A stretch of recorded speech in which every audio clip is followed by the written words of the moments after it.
Alright, so we're trying out something new here. I am going to try to boil these wood strips in this massive pot.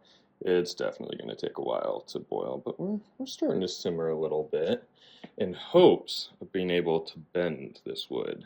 So once I get those wood strips boiled up and they're all pliable, I'll set them in these curves here, clamp it together, wait till they fully dry before gluing it, because I don't think the glue will adhere well to the wet wood, but hopefully once they've dried, they stay in place of this little jig, and then I'll have a cutting board made of some bent wood.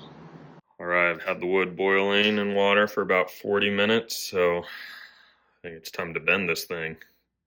So I didn't actually video the clamping of this board because I wanted to bend it as quick as possible before it started to dry. So I haven't put glue in the joint yet, but I went ahead, did a lot of clamping so that it would dry in place. And then after a little bit, I'll take these clamps off, apply some glue, and we'll see if it holds. Time to see if this wood holds shape.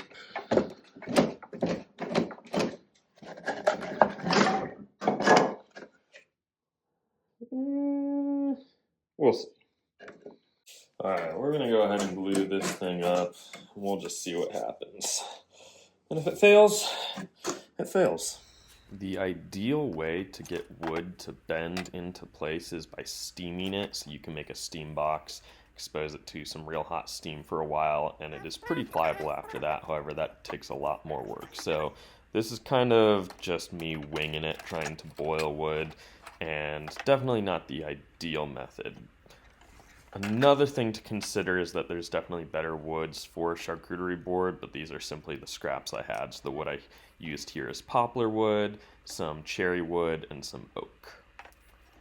So ideally you want to use a harder wood that's far less porous than the red oak that I used here. But again, this is the scraps that I already had in the shop.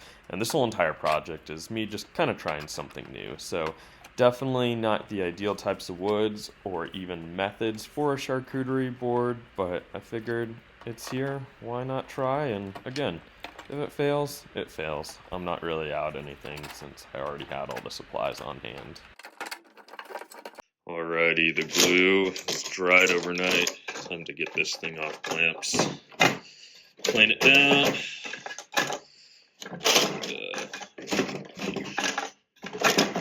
Oh, that's definitely just glued to the clamp. Nice. There we go. Got it off the clamp now. Here it is. Just got to plane it down.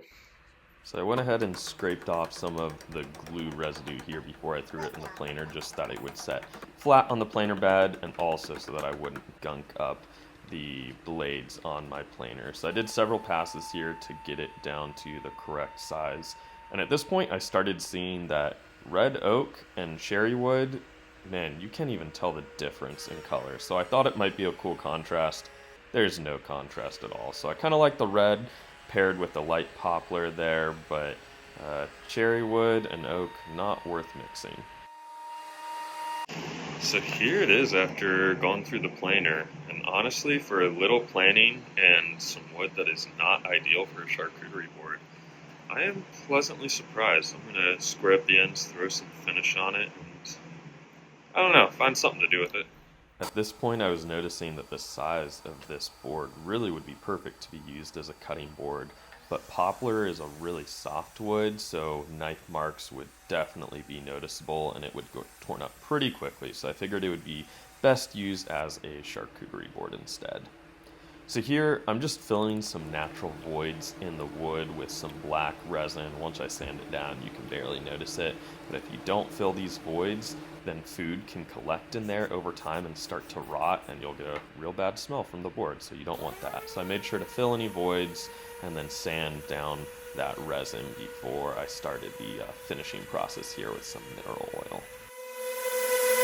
Alright, so I sanded through 120 grit and 180 grit. Now I'm going to do a water pop, raise that grain, let it dry, and then we'll be back to sanding a lot more. In case you're not familiar, when you get wood wet, once it dries, it raises the grain, so it will feel rough again, even though it was smooth before. And so by water popping it, you can sand down that rough edges, so it really is buttery smooth.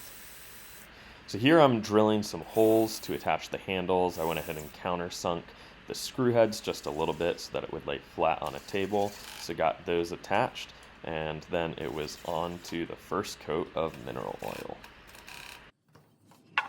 Got it all sanded up. It is buttery smooth. And now it is time for the ever so satisfying first coat of mineral oil.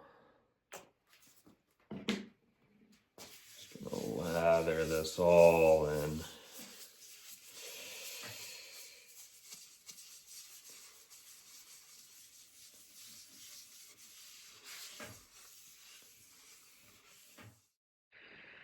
If any of y'all have any tips about bending wood, or if you're just interested in hearing a little more about what I learned through this first attempt, I would love to hear from y'all in the comments.